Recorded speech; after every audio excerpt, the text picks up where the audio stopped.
the one, the only, Ben Sion.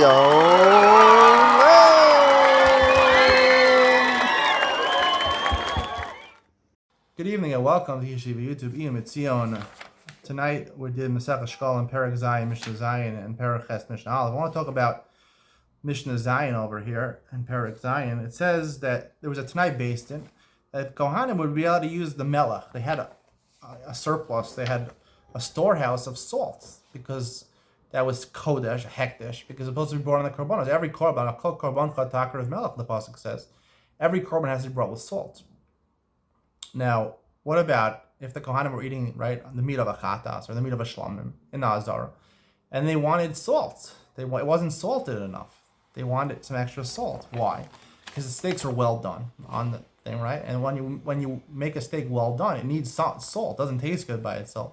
You need some salt and pepper. So the Mishnah says, even though technically it belongs to hekdesh, it's really only for the karbanos when it's offered on the mizbeach.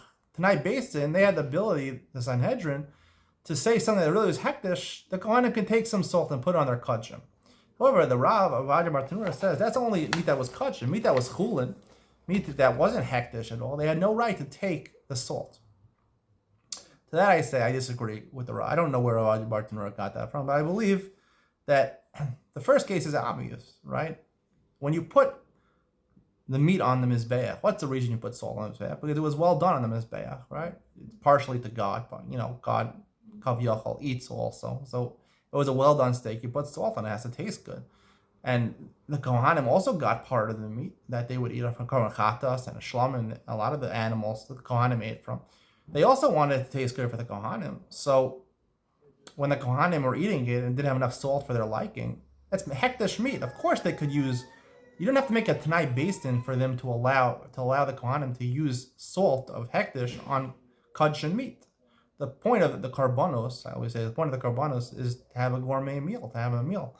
That's the point of a karbanos, is to try to cook food, to eat the meat, to bashiras, to eat steaks, the good meat, lamb chops and stuff like that.